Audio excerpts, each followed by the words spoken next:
কিনা? বাবা আমার, এই শবে বরাতকে কেন্দ্র করে আজ থেকে 10 বছর পূর্বেও যদি তাকান, আমাদের সমাজে হালুয়া রুটি বানাতো সান্দের ফিডা নামে পরিচিত আমাদের গ্রামে। কথা বলেন ঠিক কিনা? ওই সান্দের ফিডা তোলার পিছনে কি কারণ জানেননি? সান্দের ফিডা বানান বলে বেদাত। সান্দের ফিডা বানান কি? সান্দের ফিডা বলে বানান বেদাত। ওরে ভাই, খাবার বেদাত হইব, পৃথিবীর কোন ইতিহাসে এরকম কোন দলিল নাই। বরং আমার নবী বলছেন, পৃথিবীতে উত্তম কাজ হলো দুইটা। এক নাম্বার হলো পরিচিত ব্যক্তিদেরকে সালাম প্রদান করো। দ্বিতীয় নাম্বার কাজ হলো পরিচিত মানুষকে লিল্লাহ খাওয়াও। সুবহানাল্লাহ। দুইটা কাজ হলো উত্তম কাজ। একটা হলো মানুষকে সালাম দাও, আর একটা হলো পরিচিত ক্ষুধার্ত সবাইকে তোমরা খাবার খাওয়াও। সুবহানাল্লাহ। আমার নবী বলছেন খাওয়ানো উত্তম কাজ, আর মোল্লায় কয় বেদাত। বেদাত যে খাবারটা বলছে, বাবার আমার, এই খাবার কি কোনো হারাম খাবার নাকি? কোনো হারাম খাবার নাকি? ওই মোল্লায় দলিল তালাশ করে সবে বেড়াতে কেরা হালুয়া রুটি খান। আমি বলতে চাই, আপনি কেন রমজান মাসে সোনাবোট খান? এটার দলিল কোথায় আছে? কোন দলিল আছে? রমজান মাসের মধ্যে আপনি সোনাবোট খান, পেঁয়াজু খান, আলুর চপ খান, বেগুনি খান, 15 আইটেম সামনে লইয়া বন, এটার একটা প্রমাণ দিবেন। আপনি যদি আপনার এক বাবার সন্তান হয়ে থাকেন, আপনি প্রমাণ করবেন সোনাবোট খাওয়ান জায়েজ আর হালুয়া রুটি খাওয়ান না জায়েজ। আপনি বেদাত বলে কেন সমাজের মধ্যে বিভ্রান্তি ছড়াচ্ছেন? ঠিক কিনা?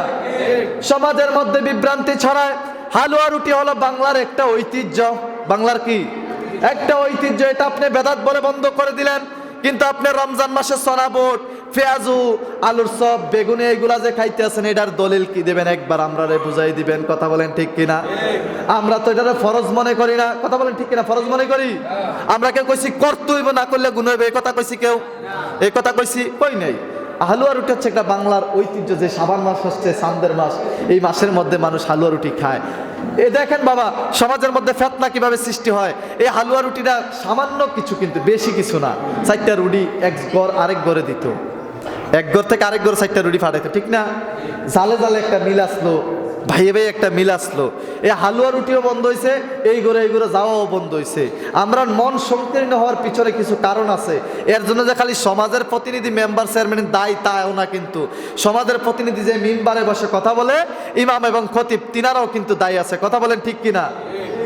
কথা বলেন ঠিক কিনা? বাবার আমার, আমরা কখনো বলি না হালুয়া রুটি ফরজ, খাইতে হইব আপনাকে। আমরা বলি এটা একটা সংস্কৃতি, একটা কালচার। রমজান মাসে যদি আপনার সামনে সোনাবোট, পেঁয়াজ ও মুড়ি না দেয়, আপনার মনে হবে আজ দিনের ইফতারি ডে মার্ডার। কথা বলেন ঠিক কিনা?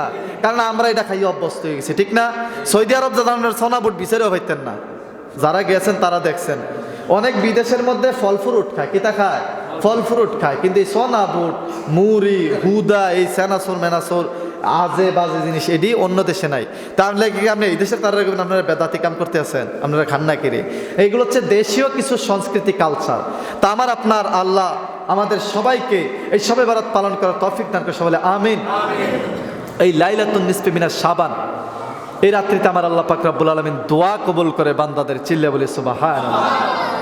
বান্দাদের দোয়া কবুল করে। বলে হুজুর, তো দোয়া কবুল করলে তার কোনো টেনশন নাই। তার টেনশন আছে। দোয়া কবুল করলেও টেনশন আছে। কার লাগিয়া টেনশন আমি একটু ক্লিয়ার করে দেই। তবে তওবাকারীর দোয়া আল্লাহ কবুল করবে যদি আপনি খালেস অন্তরে তওবা করতে পারেন। এটা আল্লাহর ইখতিয়ার। কথা বলেন ঠিক কিনা? আমাদের কথা আমরা বলবো, কিন্তু আমাদের কাছে কোনো ফায়সালার হাত নাই। কথা বলেন ঠিক কিনা? আমি বলতে পারবো না এই আপনি জাহান্নামী, আপনি বলতে পারবো না এই আপনি জাহান্নামী, এই আপনি জান্নাতে। আমরা কাছে সার্টিফিকেট নাই।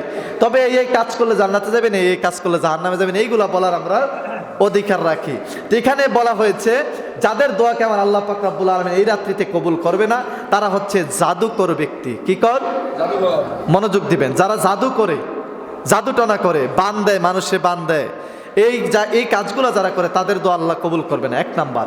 দ্বিতীয় নাম্বার হলো মুশরিক ব্যক্তি, যে ব্যক্তি আল্লাহর সাথে শরিক করে, অংশীদারি ব্যক্তি, ইমানদার নয়, মুমিন মুসলমান নয়, ওই ধরনের ব্যক্তিদেরকে আমার আল্লাহ পাক রব্বুল আলামিন তাদের দোয়াকে এই রাত্রিতে কবুল করবেন না।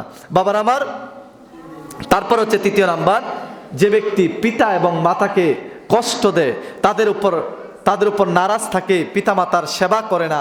আল্লাহ বলেছেন ওয়াকাদা রব্বুকাল্লা তা'বুদু ইল্লা ইয়াহু ওয়া বিল ওয়ালিদাইনি ইহসান, চিল্লায়ে বলে সুবহানাল্লাহ।